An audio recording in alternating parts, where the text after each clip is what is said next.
سلااو ئەرزەکەم لە خزمەت بینەرانە ئەزیز و خۆشەویست دووبارە میوانی ماڵەکانتانین بە بەرنامەی خۆتان بەرنامەی پێگەی ژنان. ئەمڕۆژ دوو میوانی زۆر تایبەت و خۆشەویستمانێت، دوو خاتوونی موزیسیان، خاتوو ڕۆیا ئیبراهیمی و خاتوو سەحەری ئیمامی. بەخێراتن یەخوا سەر و سەر چاومان. ئەمڕۆمان خۆشەکەوە تەشریفتان هێناوە.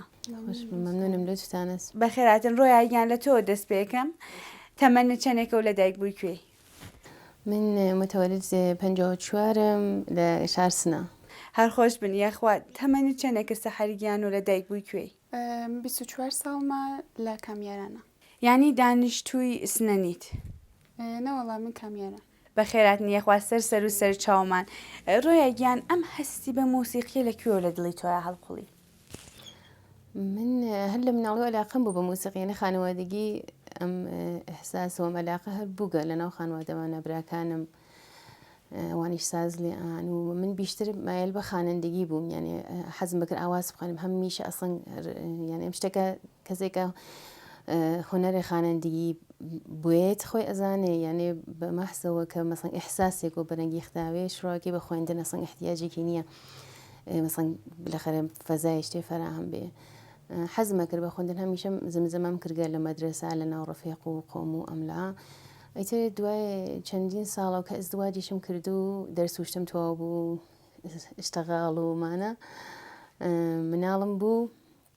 ئیسە دوو مناڵم هەست بە شۆنەوە ئیتر ئەحساسم کرد کەمێک ئەشێ بیشتر ئەهمیەت بم بۆ علاقەی خۆمە کە حەزی پێ ئەگەم و شوەکەیشم واقعان تەشویقنی ئەکرد، حەزی ئەکرد بە دەنگم و ئیتر من شروعم کرد چونکە لە کورسانە واقعان ئیمکاناتی نەبوو کە معلمێ و ئاواز نەبوو، ئیسیشە هەر نییە کە مەسڵەن فێر ئاوازت کا. من شروعم کرد لە سازەوە شروعم کرد بە ساز لێدان بە سەختی و بالاخره سازەکە چییە؟ سازەکەم تارە و واقعانی ئەوانەکە نەوازەندە نەزان ساز سەختێکە تار واقعان زەحمەتی گەرەکەم و لێنەوە شڕۆم کرد بە ساز و ڕۆژێک معلم سازەکەم وتی سازی لێ ئەدا، من شڕۆم کرد لەبەر خۆمەوە هەمیشە عادەتم بوو تا کەسێ سازی من شڕۆم کرد بە بخۆم زمزمەمە کرد. گوێچکەمەدا وتی معلمێک ئاواز قرارە بێت بۆ کورسان،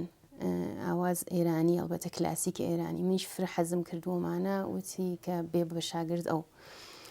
ئەیتی داستان لێنەوە شڕۆ بوو، من چوون بۆ کلاس ئاواز و ئاوازە ڕەدیف ئێرانی ئەلبەتە کلاسیکی ئێرانی دەسم پێکرد بە خوێندن و ئەوە کە ئەو فەزا قەرارم کردووە ڕەفیق گەرێکم لێنە پەیا کرد کە بیشتر بەیەکەوە ئەحساسمانە بیشتر بەیەکەوە لەناو جەمعێکا بوو، ئەمان خوێند و بالاخره لەزەتی پێمانەدا، تەشویقمی کرد کە بەرەوبەر بچم. زۆر ڕاستە، سپاس بۆ تۆ تۆزیحەکانت. سەرەتا دینە لەسەرەوەی کە بنەماڵەت چەنەی پاڵ پشتیان کردی. بەڵێ ئازیزی من تۆ لەکوێوە دەستە پێ کرد سەحەریگیان؟ وەڵام من لە دۆران ئەبتداییەوە هەر لەناو گورو سرودۆمانە هەر شرکت مەکرد، علاقەم بوو بە موسیقی. بعد لە ڕاهنمایی ساڵدووی ڕاهنمایی جەشنوارێکی شرکتمان کرد، سازی سنتورم دی لەدەست ئاغای مؤەزیە کە داوەر بوو. بعد فرە حەزم پێ کرد. بعد گۆزەریە تا ساڵ ئەوڵ دەبیرستان بازم لە گورو سرودە ئەمە مورەبیکمان بوو بەناو ئاغای ئەسەدی. ئاغای ئەسەدی جارجارێ سنتورەکەی هاورد بۆمان سازی لێدا، فرە حەزم پێ کردو. هەر لە تەریق ئەوان سازم تەهیە کرد و مدەتها گۆزەریە تا 3 ساڵ پێش لە سن 21 ساڵگیە و کەفتمە ناو مەسیری کە واقعاً فکرم ناکرد کە پێش بێت، یعنی ئایسە من خۆم ئیسەی خۆم کاوێنم شاید بازی وەختی تعجبەکەم، چون من ئەسڵن قەرار نەبێ منەوە ئەم دنیای موسیقی دنیای ترم بوو، بێشتر لە ناو فکری وەکاڵەت و ڕشتەیە لە پیراپزیشکی و ئەم شتێ لە بووم وەختی تاین ڕشتم کردم، یا ئینسانی یا تەجروبی کە حقیقەتەن چوون بۆ تەجروبیش. وەلێ مەسیری زندگی هاوردمی بۆ ئێرە، هاوردمی بۆ لای ساز سنتور، ئەوە بۆ ڕەفیقم. ڕەفیق هەمیشگیمە واقعاً، من هەمیشە هێژم ساز ڕەفیقێ بێدەغدەغەز، ساز ڕەفیقێکە کە ئەگەر لە لایە بوویتە گریۆ بکەنی هیچ وەخت مەسخەرەت پێ ناکە، ئەگەر تەکیە شەڕکەی هیچ وەخت تەک تە شەڕ ناکە، فقط تماشاتەکە ئارام تەکاتەوە. حقیقەتەن 3 ساڵە تەک ئاغای مؤەزیە شروعمان کردە و ئەوان حمایەتمیان کرد من دوای خانوادەم و فرا من ئاغای موعزی هامی ئەسلی سازە سنتور بوو بۆ من هەمیشەش لە جێلێکی کەمم هاورد ئەوان بازم منیان هاوردەونەوە مەسیرە زۆر ڕاستە ئەمە بپرسم لێت کە بنەماڵت چۆن هاتن بەرەو پیریت نەیانوت کە تۆ ساز هەڵەبژێری لە دەرسەکە دوور تەکاتەوە لەم قسانە کە هەیە لەناو جامای ئێمە جامعە هەر ئەم تەفەکوریانە هەر هەست خانوادەی منیش طبقی هەر ئەم تەفەکر جامعە کەمی لە وڵە مخالفەتیان کرد یانوە تەجروبی خاسترا مثلا دەندان پزیشکی من کنکور تەجروبیشمدا ڕشتەی ئازاد پەرستاریم هاورد تاقیقەتەن وەلێ بابام حەزی پێ ناکرد خۆمیش چۆن ئەلاقم ئەسڵەمە ڕشتەی لەنەو ئەس خۆدا خاستەوتم گارێ نەمگەرەکە دو سێ ساڵێکە گوزەریە من حقیقەتەن زانیم کە موسیقی حاڵم خاسەکە تەک خانوادەمە قسەم کرد مەشورەتم کرد بابام وتی کە ئیتر ئەویش وتی خۆتە زانی گوای کە تو تەسمیمەکەت کردا ئیتر تەسمیمەکە کرد موسیقی بخوێنم ئیسا دانیشتجووی موسیقی وەڵا کاردانیەکەم تەواو کردا لەکوێ لە علمی کابروتی کورسان هەر لە سنە تەواوم کردا تەواقفێکم کردە کە دوارە کەمێ خۆم تەقویەت کەم و دوارە بچم ئەدامە تەحسیل بم زۆر باشە سپاس بۆ تۆ ڕۆیا گیان تۆ تەحسیلاتی ئاکادمیکی موسیقیت هەیە ینی خەریکە ئەخوێنیت بەڵێ من تقریبا ساڵ 97 بە فەرمایشێکم خانمەی چۆ باوەڕ ناکرد کە بێم بەم سەمتە بە سوورت ئاکادمیک بیخوێنم وەلی هەرە معلم سازمە کە تەشویقمیان کرد واقعان چۆن من بیشتر چە لە بابەت خوانندگیەکەمەوە و چە لە بابەت سازەکەمەوە بیشتر بە بەحسێ تئۆریش فرە ئەهمیەتام یانێ حەزەکەم بزانم لەبارەی ئەم ساز و لەبارەی ئەم ئاوازەوە پێشینە کوێیە سەبکای بەڵێ موسیقی ئەوانە مەسەڵەن میتر ئەچوون بە پیریۆ و ئەوانی فرە مەنابەیان بە من مەوەڕەفی کرد و ئەیزانی کە من لەو حاڵ بۆ سەمتە بیشتر حەزەکەم ڕۆژی پێشنهادیدا بە منوتی دانشگا کورسان ڕشتەی موسیقی هاوڕگە بۆ چە ناچیت بخوێنیت منیش هەروە سێ خانم بووین ئەو قسەیە بۆمان کرد و لێ من واقعان معلمم هەمیشە بنیامێ بووگم ئاموزش پەزیر و کەسێک کە معلمێ خاص بووگەم میشە لێ مەسەڵەن حرفشناویم بووگە بە عبارەتێ ئیتر چوم شڕۆم کرد بە خوێندن و بەرحاڵە ئەوانەکە قبول بوون ساڵگەرێکم کرد و چون خۆم ڕشتم ڕیاضی بووگە قەبلەن ئیتر کنکورم دا و قسمت ئەوە بوو کە چوم واقعان قسمت بوو کە من بێم چۆن من بۆ ئیمتحان ئەمەڵیەکەی ئەمە خاترێک بێژم بۆ ئازمون ئەمەڵیەکەی چۆن من ئەچووەم بۆ کلاس ئاواز لە تارانە شاگرداغی ئۆستاد کیانیم لێنە ڕەدیف ئاواز ئێرانی کارەکەم هەما هەنگم کردتەک ئۆستادا وتم ئۆستاد من ئیمتحان تێم بۆ کلاس امتحانێکیشم هەست ئەو تاریخەسە حەزەکەم ئەو تاریخە بێم حەڤێ مرداد بوو دەقیقەن چوم بۆ ماڵ خۆیشکم امتحانەکە ساعت 7 بوو لە پەردیسی هونەرهای زیبا بەڵێ ماڵ خۆیشکم ها لە کەرەجا من مەشیە ساعت مەسەڵەن 5:30 هەڵسات نییە بچایتم بۆ تاران و بەم حاڵە و مەسەڵەن ڕۆژ قبلی لە کلاس ئاوازە بووم حتا هیلاک بووم خەسە بووم ڕۆژ ئەو قبلی لە کوستنەوە بە ئۆتۆبوس چوون بۆ تاران واخان خەسە بووم خۆشکم هەڵسا خەوەرمی کردەوەتی هەسا مەگەقانی بڕی بۆ ئیمتحان ومانە منیش هاتم بخەفمە و فرە خەسە بووم هاتم بخەفمەوە نابێ خەیاڵ با بخەفم یۆڵی کە خۆ ئیسە بۆ چەمە من قبلەن لیسانسێترم گرگەوە بالاخره کارمەندم و زندگی و مناڵ و فکرمە کردەوە مشکڵاتە ئەموت ناویڵی کە بێخەیاڵ با بخەفمە و خەستەیشم هەر ئاوازەکە بەسمە ئیتر قسمت وا بوو ئەنگار کە باوەڕکەن ئەمە حەقیقەتە مەحسە ئەنگار کە یەک نەفەر نەوی لە من بەرزمی کردەوە ئەسڵەن خەو لەسەرم پەڕی هەڵسام چوون بۆ امتحانم دا و ئیتر ئەم دیم ناڵگەرێ جوان هەن کە واقعان کاریان کرد ژووری هەست و ئازمون سەخت و بەلەحا وتم فکر ناکەم ئەوەسەن قبول بم ئەمان ماشەڵڵا گشتیان مناڵگەرێکن بلەخەرە فکریان باسترە لە من بلەخەرە جوانن ئایاندیان هەست ماشەڵڵا ئێوە شەر جوان خۆش بن لێتتانست ئیتر لە حەو شاکشی خەریک بوو تەمرینیەکە من ئسترسیشم بوو وتم بەهەر حاڵ مەچمە شتێکە خوان یاگەر ڕێگەم پێش هات کە ئەچم ئیمتحانام یا قبوڵم یا قبوڵنەوە امتحانم دا و هاتمە و وەختی هاتەوە جوواوەکەم تواشای گوشیەکەمە کرد جوواوەکە باوەڕم ناکرد هەر گەورە وچمە کردەوە ئەینە بەخوا قبول نۆگمەمە ئیشتباس ئیتر هیچە قبول بووم و موسیقی دەی دانیشگا کوردستان بەڵێ سەحری خۆشەویست تۆیش کاردانی موسیقیت خوێندە فکرەکەی تۆ کە چەنە تەحسیلاتی ئاکادمیک تەئسیری هەیە لەسەر مەسەلەن سازەکەی خۆتە من وەختی سنتورم شروع کرد فکرمە کرد فرە ڕاحەتە فکرمە کرد مثلا نەکە تا ئەوڵەکەم تقریبان تەواو کرد و هەنوز نەچوون بۆ دانیشگا فکرمە کرد هەرەوە دەستا وەختی چوومە دانیشگا ئۆستادەی فرەخاسێک بوون لێنە ئاغای مبارەکی ئاغای ئەحمەدی فرە تەک شتێل جدیدترێ ئاشنا بووم زانیم کە موسیقی ئینتەحایکی نییە واقعاً و هەرچی فێر بوویت بازم کەمە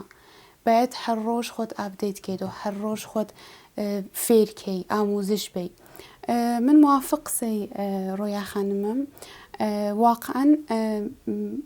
معلم ئوستاد فرە تاسیری هەست لەبان هۆنەرجووە من خۆم مەرەبی موسیقی کودەکەم 2 ساڵە مەشغوڵم تەدریسەکەم و تەک مناڵی لە فرە ئرتباتم هەست و مدەتێکیش لەسەر کلاسەکان ئاغای مؤزیە قەست تەدریسم بوو حەزم کرد شرکەتکەم لەسەر کلاسەکان ئاغای مؤزیە کە شرکەتمە کرد مثلا سری لەم هۆنەرجووەکان سوالێ لێ فرە جاڵبیان نەپرسی واقعاً کۆنجکاو بووین یان مثلا باعثەوەیە کامچین سوالێ لێ بپرسن کە نۆتە دو بۆ چە نۆتە دووە بۆ چە ڕێیە بۆ چە میە و واقعاً ئاغای مؤزی من لە بەرداشتێل تەدریسێل ئاغای مؤزی ئەمدی کە لە هەر ڕێک و ئەم هینە شیەکاتەوە تۆزی هاتەوە مثلا لە مثاڵی لە وەک مثلا ئاینامەی ئیستفادەیە کرد مثلا لە مثلا ڕانندگی مثلا ئەمەڵی هەست ئەمە ئاینامەی هەست ئەمەژە هەرواسە تئۆری واسە موسیقی واسە بە نەزەر من موسیقی تەدریسکردن کار هەر کەسێک نییە واقعاً یەک دانە معلم دڵسۆزی گەرەکە کە هەرانچێک کە خۆی لە ناو مەسیرە تەجروبەی کردە کەسبی کردە بە مرور فێری کا بە ئەو هۆنەرجووە لە ناو دانیشگا فرچتێل فێر بووم تەک فرچتێل ئاشنا بووم تەک مەباحثی جدیدە کە بچم شۆنیان متالعەیان کەم تەک ئۆستادەی لە خاستانەی ئۆستاد خاستمان بۆ ئۆستاد پیانۆ ئاغای فەخاری کولەن تەک فەلسەفەی هۆنەرە ئاشنامانی کرد وتیەوە قەرار نییە فقط چۆن نەوازەندەی سازی ئێرانی مەسەڵەن بەسەندەکەنە ئەمەی تر دامەینان بشنە سوراغ فەلسەفەی هۆنەر بشنە سوراغ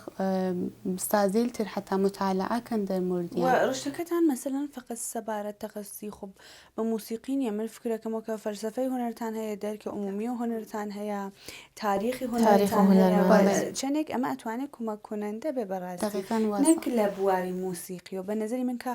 ڕشتەی هۆنەر بەڕاستی کە پۆربارە یعنی ئەتوانێ تۆ وەختێکە وارە دەبی ئەتوانین کە بنیامێکی کامڵەن جدید بە ڕۆژ پڕ لە ئیتلاعات و بنیامە فەهیم بیتە دەرەوە ئەیسا ئەمە این نەوێ بۆ ڕشتەکانی تر وەلێ خۆب چون نەحیفە یەکزەرەوە بنە ماڵەکان تۆزێک سەبارەت پی حسێکی خۆشیان نییە و ڕۆژ بە ڕۆژ ڕشتەی هۆنەر خەریکی نەحیفترە بێتەوە منەم شتێژن بەڵێ دقیقاً دروستیژن وایە ڕۆیاگە من پرسیارێکی لێ بکەم ئەگەر کە کارشناسی کەوتاوە بێ بۆ ئەرشەدیش پێت خۆشە بخوێنی موسیقی فرا بیری لای کردێتەوە بیرم لێ کردگەسەوە لێ واقعاً ئیسەکە پرسنەوەن شرکەتیان کردگە چۆن پەزیرشیشی کەمە بۆ من مەگەر تەوەقفێکم لە بینیا و بالاخره بڕۆ متالعە بکەم چۆن واقعاً ئایسایمان لە دانشگا واحدەکانمانونە سەنگینە فرسەت ناکەین بگەڕینەوە مەسەڵە نێژم تئۆری موسیقی ترم ئەوڵ خوندگوانە مروری بکەینەوە واقعاً وەختی گەرەکە هەم لە نظر ئەمەڵی شۆش واقعاً قەبیبم کە واقعاً ئێژم چۆن من وەختم کەمە حقیقەتەن ئەو جۆرەکە ئەشێوە شاید خۆم ئەحساسەکەم نیم واقعاً وەلێ من مطمئنم کە ئەتوانن ئیتر بزانین ئینشەڵڵا قسمەت چاوێ حەزەکەم بە ئەوە حەزەکەم بە ئەوەکە بیشتر کۆمەکەم بە کەنیشکەکان وەژنەکان لە کورسانە چۆن واقعاً ئێمە لە نەزەر ئاموزشە موسیقیەوە بۆ خانم کەممان هەست حەزەکەم کۆمەکیان پێ بکەم کە کەس جەزبن بەم سەمتەوە دروست تەدریسکردن من هیچ تا فرم ماگەگەرێکم بێت تەدریسکەم من خۆم فعلا نێژم هیچ وەخت تا شاید چەند ساڵتر ئجازەنا بخۆم تەدریسکەم بۆ ئەنوان ڕسمی شاید ئاموزشێ بم کە بالاخەرێژی یادگیری قسمەتێکی وەسەکە ئاموزش بیت من ئاموزش ئەوەلێ بەڕاستی ئێژم هیچ تا جسارەتەوە نییە کە ئاموزش بم شاید بار و ئەو توانای من نییە خۆم وە ئەحساسەکەم چۆن واقعا ئاموزش چۆن بێژم پلەی بەرز و سەختێکە لە نەزەر منەوە سعیەکەم لە زەمینەیە ئاموزشی موسیقیە خۆم پڕبارکەم کە چۆن ئەرزم کرد لە ئەوڵ و موسیقی ئایسە لزومن نەوازەندەی خاص معلم خاصی نییە من ئایسە لە دانیشگا ئۆستاتێکوانست بە ناواغی جانلو یادی بەخێری سەناویان بووم ئۆستاد تارمانە لە ئەسڵام مازەندەرانین ولی واقعا ئێژم معلمی بەتوان معنا تەرجمە کردگەسەوە فرێش شیرین و جۆز بە جۆز بە تااقەتەوە دەرسێژێ بە مناڵەکان دانیشتوگەری بووگن کە واقعا زەئیف بووگن نیانتوانیگە مەسەڵەن ئەو شتێکە دانیشگاگەریکە لیان ئەرائێ بن و ئەوان واقعا کۆمەکییانیان کردگە لێرە هەر لێرە تەشەکریان لێ ئەەکەم ڕاستە سپاس بۆ تۆ ڕۆیای خۆشەویست سەحر تۆ بنەماڵەکەت ئەیسە کە ئەبینن خەریکە موافقە بی خۆ شاید لە ئەوە لۆسری مخالفت هابووە ئەیسە چۆن بیرەکەنەوە سەبارەت بە تۆ لا والله خب مخالفت بوو ولی من ئیسا لە توول ئەم 2 ساڵە کە دانیشتووم مەخصوسەن فرە هەمایەتێ لەم لە بابام دی مەسەڵەن باوکم لە ئەوڵە فرە مخالف و ولی کەم کەم ئیتر ئەویش حمایەتمیە کرد مثلا فرە وەختێ من کۆلەن لەم توول ئەم 2 ساڵە تقریبا ساڵ و نیمێکی هاتوچوو کامیان و کورسانمە کرد بۆ کلاسەکان کۆلەن مثلا فرە وەختێ خۆی ئەیوت بتا بتوان بتگەینم ئەمی هاورد ئەمی بردەوە بەت بۆ من فرە دڵگەرمی و ئەم شتە کە لاوەڵە و مخالفەتێل هەر هەست واقعا منۆ کەنیشکێلێک کە لە ناوئومیدی خۆیانەوە غەرقن ئیسا خۆیان نێژنمە مشکڵمانەست بابام نایلێ براکەم نایلێ دایکم نایلێ ئجازەم پێناوەن هەمیشە نورێ ئومید بوێنن لەبان ئەو شتەوە گەرەکیانە و بێسن پافشاریکەن علاقە فرە مهمە دەرامەت مهمە ولی نا ئەوەی کە علاقەت بنیتە کنار و بەخاتر دەرامەت کەسێک کە علاقەی فرێکی وە ئەو کارە بێت کە ئەنجامیا ئیسە وەرزشە ئیسا هۆنەرە ڕشتەی لە پزیشکیە ڤکالەتە کارمەندی هەرچێکە هەست ئەگەر و علاقە و ئەنجام بدریێ قەتئەن دەرامەدی هەست موفەقیەتی هەست لە قەدیمەوتیانە هۆنار ئایا چ نان نەمیشەوەت ئەمما شەراب زندگیست ئەم شتە هەر بووە وەلێ من وابیرەکەمەوە خەریکە تاغیرەکە یعنی حتا تۆ لە پایتەختە بینی چ هونەرمەندانێکە خەریکن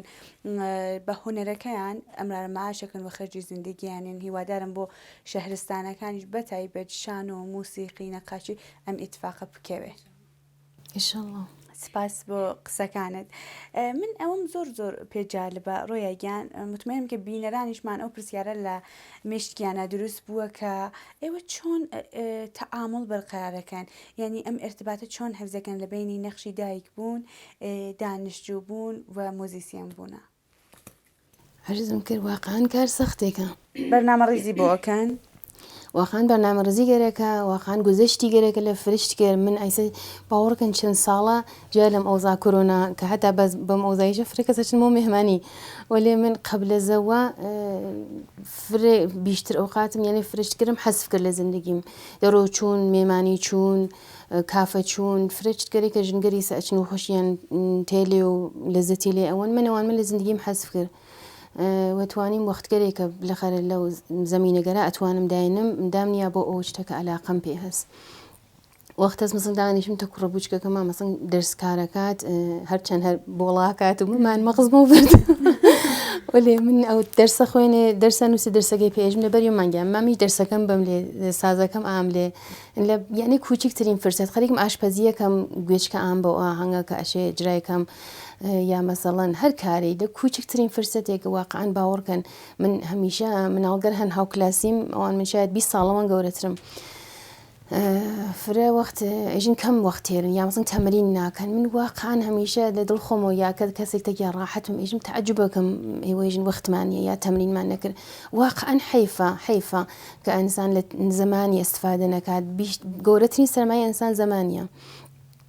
و 100% ئەتوانین ئەتوانی منەمە بۆ چەژن فەرق ناگا پیاگیش وەلێ بیشتر چۆن بەحسەگە ژنانست بە خانمەکان کە مەسئولیەت زندگی و مناڵیانست ئەرزەکەم ئەتوانین ئەگە گەرەکمان بەرنامەڕێزی بکەین و ئەگە گەرەکمان ئەشێ لە شتێری بگوزەرین تا شتێ بەدەستپێرین هیچ وەختەیە هیچ شتێ بەڕەحەتی بەدەست نایێت من واقعانێژم تەڵخم لێ ئەچێ لە مناڵەکانم تەڵخەچێ لە خۆم لە خانوادەم لە ئاغام وەلێ باوەڕکەن خەسە و کوفتە ڕۆژ ئەهاتمە و یانێ بوو مەسەن لە ئێدارە هیچ ساعتی ئەچوان بۆ دانیشگا پاسمەگرد و ئەهاتمە و لە ئەسریشی لە ئێدارە و بدۆ چۆم کلاسێکم بووگە لە دانیشگا بەرگوزاری کەم ئاهاتمە و ئیتر واقعا تاچکێ غەزایەک دروستکەم یا مەسەنگە بتوانم دروستکەم یا مەسن کاری ناوماڵەکان جا من بێهۆشە کەفتم واقعا نایژم خەسە بووم بێهۆشە کەفتم تا ئەوەکە فکرەکەم و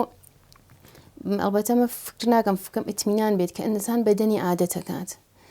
دوای مدەتێکەوە من ئەو خەسەیە چۆن من قبلەن عادەتم کردو لە ئیدارە تێمە و خانمەکان تروا کارمەندن ئیستراحەتێ بکەم غەزایەک خۆم ئیستراحەتێ بکەم بڕم مەسەن تەفرێحێ بکەم یا بلەخەرە کارێکم ناوماڵەکەما کار بلەخەرە ئیستراحەتە کار ناوماڵ واقعا سەختە وەلێ باز ئەوە کە کارمەندە ئەزانێ کار ئیدارە واقعا سەختە 8 ساعت لە پشت مێزێکەوە دانیشتن واقعا سەختە من ئەحساسەکەم واقعان کەم ڕۆحم یا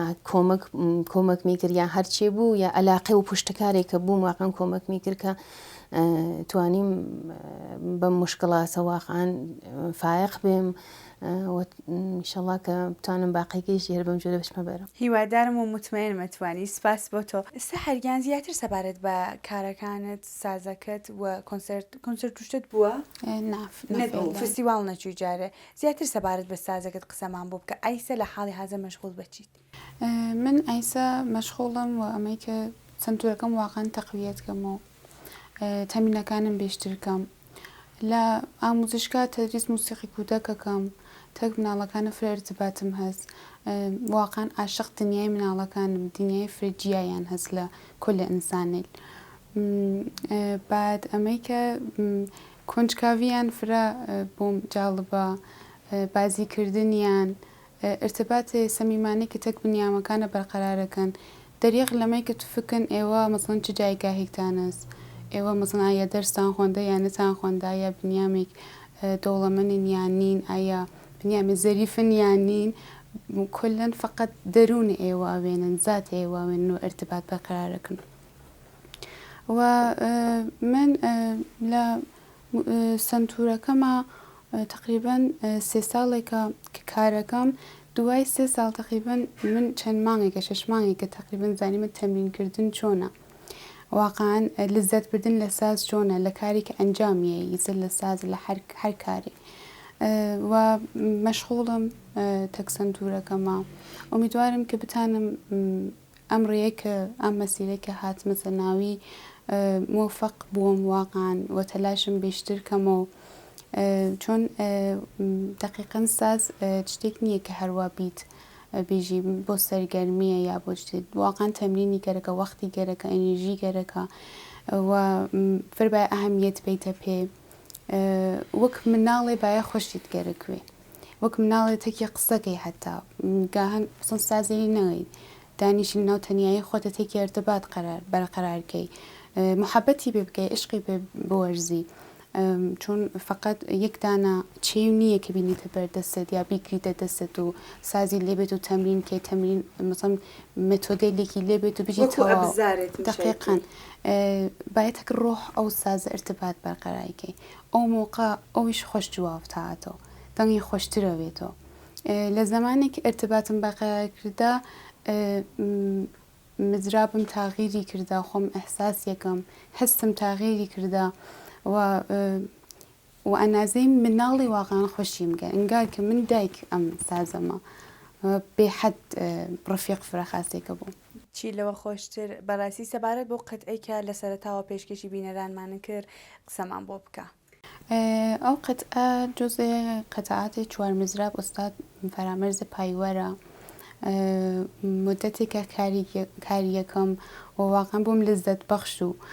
هەروە بەڕاستی چێژ مەمنون لطفتانست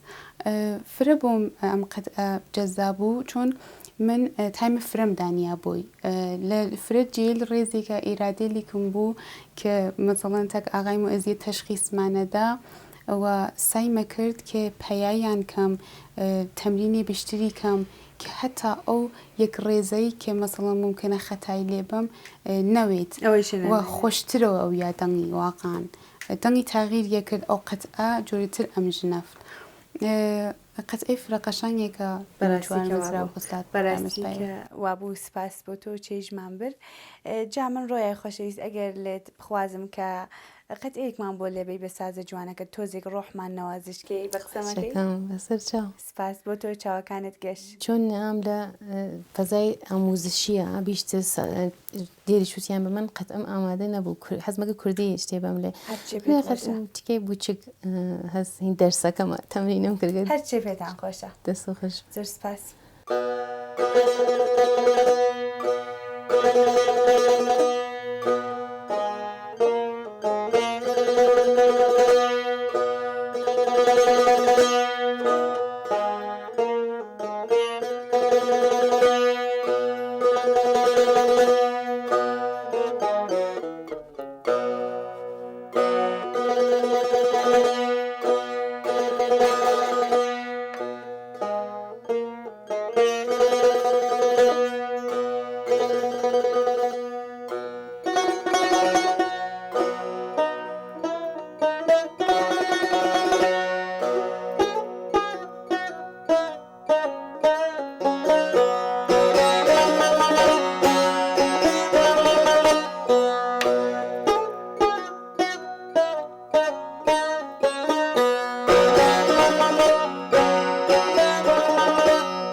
سپاس بۆ تۆ ڕۆیای خۆشەویست چێژمان بر ئیشەڵا قەت دەست و پەنجەت نێشێ و هەتایە دەنگی سازەکەت بەردەوام بێ سپاس بۆ ئێوە. من پرسیارێکت لێ بکەم ڕۆیا تۆ فکرەکەی تۆ کە جامعە بە عنوانی خاتوونێکی هۆنەرمەند ژنێکی موزیسیەن زیاتر هاندەرە بۆت یامانەیە؟ والله جامعە کە ئایسە لە کورسانە خۆشبەختانە یعنی هەر لە قەب زووتری شەو وا بوو وەێ ئەڵبەتە نەفرە زووتر شاید دوانزە ساڵێکە کەمی جێگە کەفکە باوکوی دایکەکان مەسەڵەن ئەجازەان کە مناڵەکانیان بە تەرەف موسیقیا بچێت و موسیقی لە کورسانە واقعان ئایسە کە بوو بە شارە موسیقی تر واقعان ئایسە هەر خانوادەیەک مناڵی حەزەکە بڕێ بە عنوان شتێک کە تەغزیە ڕۆحی بکات موسیقی فێر بێت. من برایکم هەست مناڵ بوو ئەسڵەن ینی متۆل 56 دۆران ڕاهنماییشتە بێ ئەوە دایک و باوکم خەبەریان بێ ئەسڵەن هەڵەسا ئەچوو بوو کلاسێ ترۆمپێت شاگرد ئاغای ڕەحیمی و ئاغای مبارەکی بوو. ئەم مناڵەون ئەلاقەی بوو مەسەڵەن بەدزیک و ئەچوو هاتەوە کەس شتی پێ نێژێ من حتا مەسەڵەن دانی لە فامیلەکانمانوانە هیچ وەخت ئەو تەشەرەکە دای لە براکەم لە بیرم ناچێت واقعان ئازاردەهەندە بوو کە مەسەڵەن حەزیان ناکرد کەسێ بچێ بە موسیقی بە دەوڵەژەن یان نەزانی بە سۆکیان نەزانی وەلی ئیسە دیدگاهەکان فەرقی کردگا. ئەلبەتە خۆ بۆ من کە مەسەڵەن ژنێکم مناڵم هەسوو ئەمانە دارەوە مەسئولیت فرە کەسگەر تەشویقمیان کردگە هاوکارەکان حتا مەسەڵەن حەزیان کردگە بچن سازی هەڵبگرن فریان تێنە پرسن ساز چە دەبێن ئەلاقیان ئیدامەیان نەدانیادانیان بەخۆیان ڕەبتی هەست وەلی خۆ تەشویق بووگن منیان دیگە حەزیان کردگە بێن کە سازێ فێر بن. وەلێ باز هەم بۆ ژن موقعیت فەرقەکە مەسەڵەن چۆن بێژم من خۆم یەکی چونکە بۆ تربیەتەوە گەورە بووگم کە ئەی بە موسیقی مەخسووسان خوێندن بۆ ژن باوەڕکەن تا ئیسا شاید جەسارەتم نوگە دانیشم قەت ئەیک مەسەڵەن زەبتکەم بۆ دەرەوە زان چێژم ئەوانش ئازارم ئات واقعان بازێ وەختێکا مەخسوو وەختی سازی ئەژنەفم حەزەکەم ڕۆحم تەکە سازا پەروازە کاتەکە موسیقیە واقعان حەزەکەم بخوێنم یعنی دەست خۆم نییە شتێکە خوا داگیە بە من ئیتر شتێکە بەرحاڵ جامع ئەو مەسائل مەذهبی ومانە کە منعیان کردگە واقعا نازانم دەرکی ناکەم مخصوصا ئیسا قبلەن شاید بیشتر چۆن بلەخەرە لە خانوادەیەک مەذهبیە بووم بیشتر بۆم قابل قبوڵ ئایسەکەیتە بلەخەرە خۆمم ناسیگەسە و مناڵم هەسوو بەرحاڵ ئەفکارم فەرقی کردگە واقعا تعجبەکەم کەسێک کە خوا سای خۆشی داگەوێ پس بۆچە دایە پێ ئەشی بخوێنێت واقعان دەست خۆی نییە ئەسڵان بەنەزەر من ئەسڵ یانە واقعا ئەمە کەسێک کە خانە دەبێ ئەزانێ ناخوداگاه تۆ حەزەکی بخوێنیت ئیسە ساز بێ کە بیشتر واقعانێژە من فرت تەک سازەکانە واقعان ڕوحم پەروازەکە ئەزان چێژم ئەمە کەسە دەرکێکا کەپتانێ بخوێنێت و کەسی ئیجازەی نەبێ ئەم مەسەلەشە باعث بووگە کە بازێ وەختە عەسەبانیم بەدەست جامە ئەوە مەخسووسەن جامعەی پیاگانە وەختی ئەوینم بە هەر جۆر سایە کۆک ناکۆک و شپرز و خۆیسە خاس و خراو تێن ئەخوێنن و ئیجازیانس بخوێنن چونکە ئیتر کوڕن ئیتر ئیجازیانس بخوێنن وەلێ کەنیشکێکە سای خۆش ئیجازەی نییە بخوێنی سەر نەزەر خانوادە نەزەر مەذهبە و بۆم ئازاردە هەندێک کەمێ چۆن بێژم حتا ئوقتەهیمی کردگەسەوە ئەزان چێژم حەزەکەم ئەمانە نەوێت ئەمانە ئەگەرە نەوێت و ئازاد و ڕاحەت وەکدانێ پیاک بتوانم بخوێنم کۆمیدوارم موانع نامێنێت و فکرەکەم و هیچ نامێنێت ئینشەڵڵا کە نامێنێت. سەحری خۆشەویست فکرەکەی تۆ کە جامع بە عنوانی خاتوونێکی موزیسیەن زیاتر هاندرتە یاکومانە ئەکە بۆت؟ خب حقیقتا ئێمە ناتوانین چشم پوشیکەین نسبەت بە جامە ئەفرە تاسیر گوزارە ئێمە هەر کامان تاسیرەنی نەبان یەکتری هەر کام ئێمە لە ئینسانین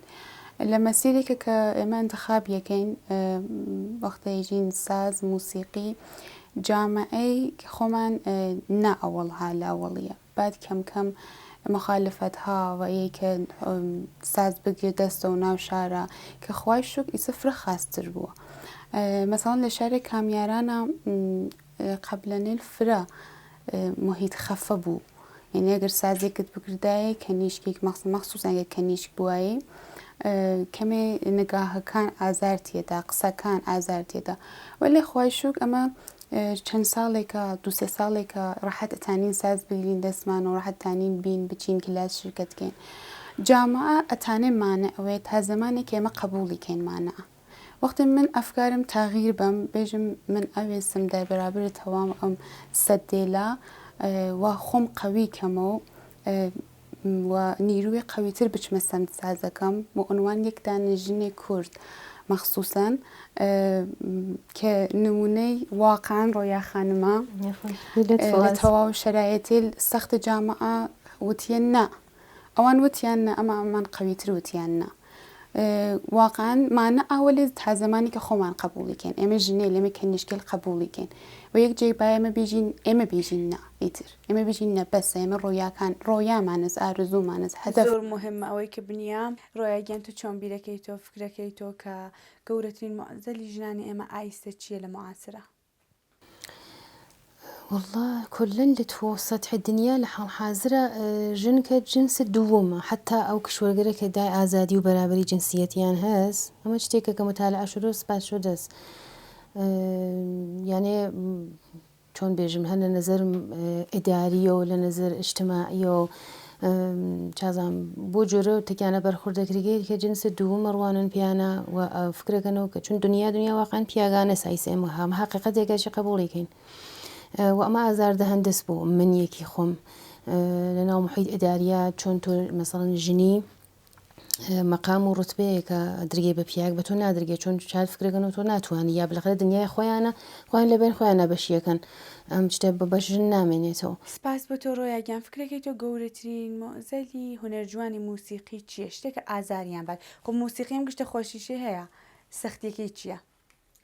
مؤزل سختي مؤزلي كشاد واقعا أيسلم روزگار بموضوع اقتصادي وبو هر خانواديك تهيئ كردن سازي إمكاني فراهم نبي من حتى خوم بمنالي كحزمة كربرم كسازي فيربم منال بوم حزمة كرسيتار فيربم يكي لدلائلي كمبودة أولا معلم بو أصلا معلم نبو آموزشكان نبو يقدان آموزشكاي كامكار بو غير رضائي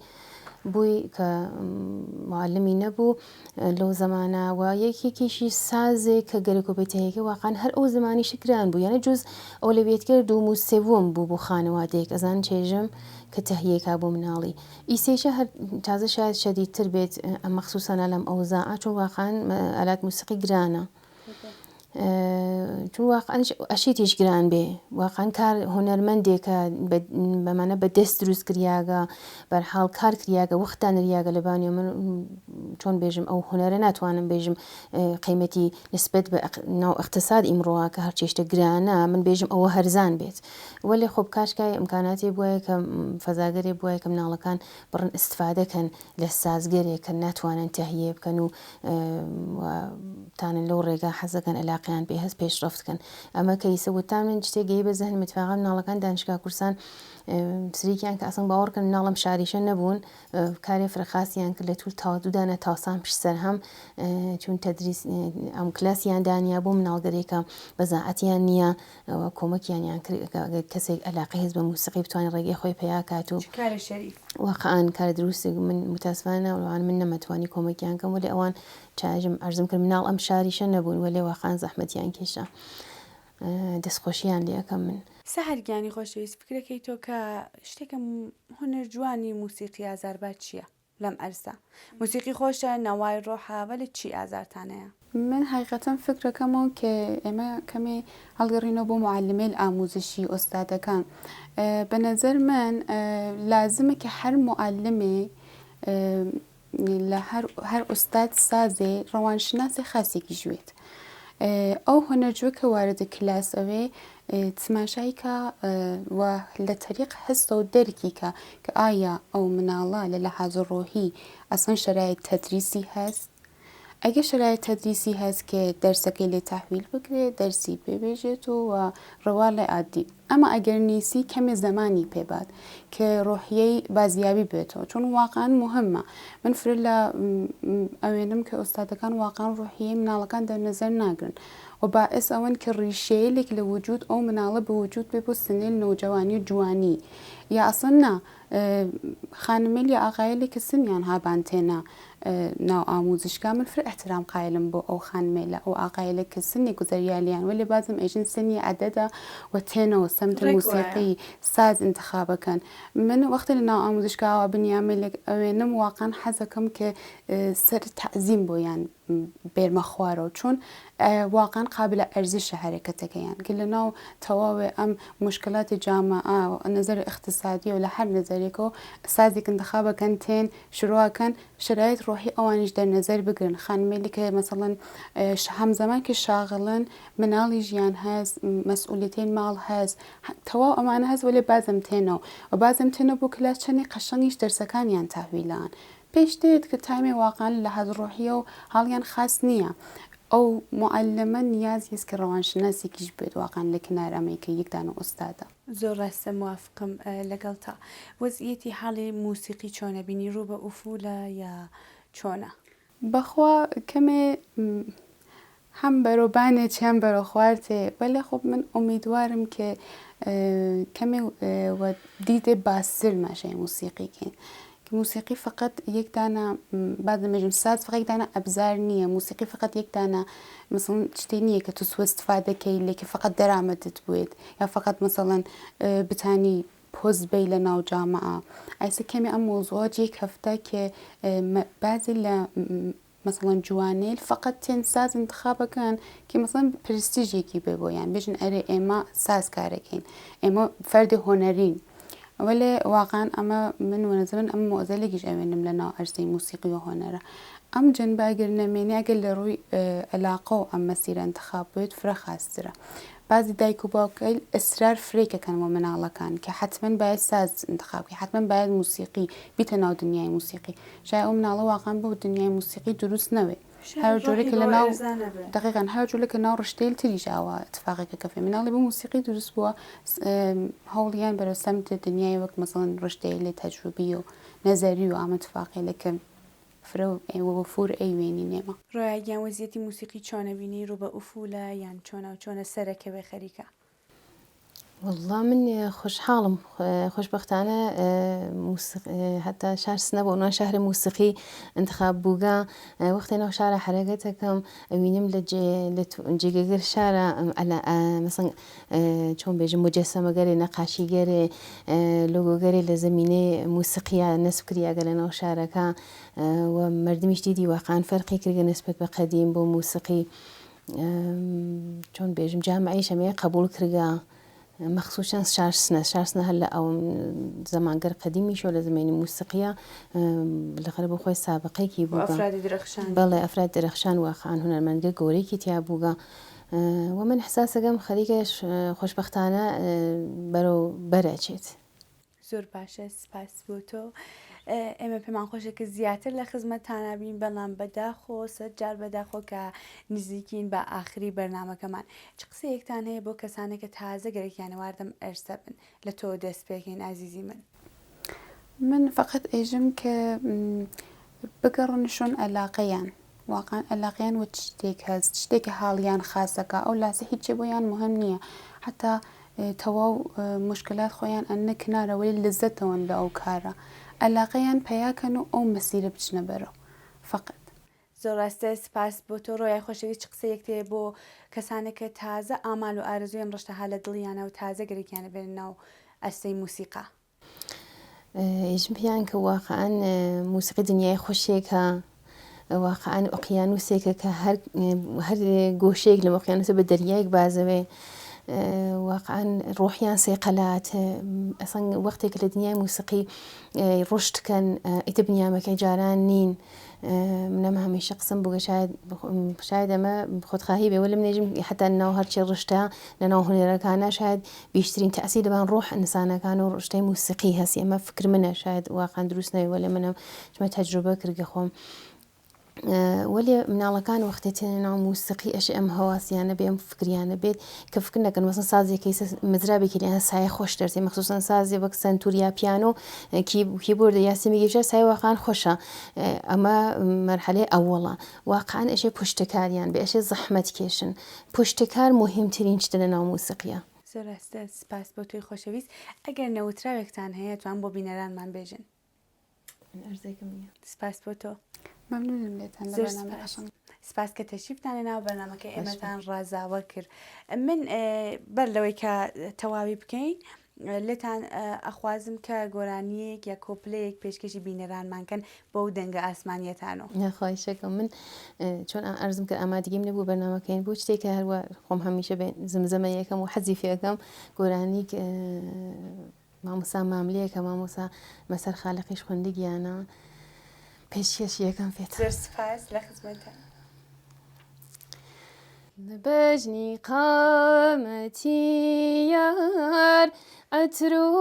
عەبیر دەبەری دڵانی خستە لەرزە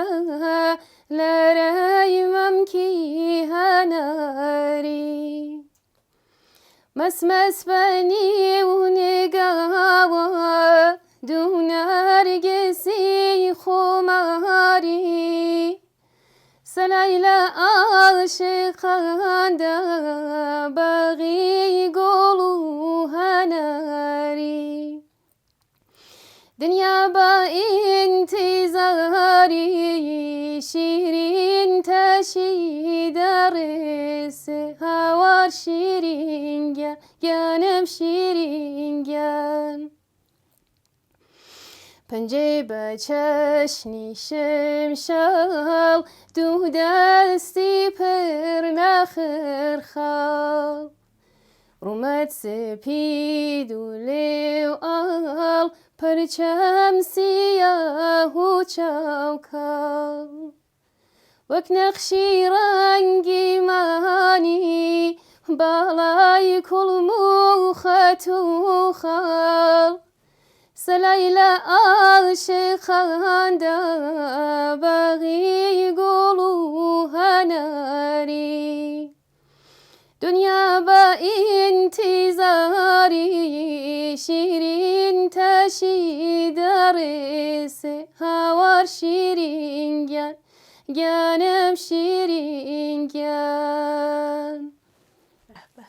بەڕاستی کە چێژم بروە بەڕاستی کە دەنگت ئاسمانیە دەنگت نەڕزێ یاخوا قەت ڕۆیە گیان. سپاس بۆ تۆ، سپاس بۆ تۆیش سەحەریان کە تەشریفتان هێنا ئەمڕۆمان خۆش بوو کە لەگەڵ ئێوە بووین. سپاس بۆ ئێوە.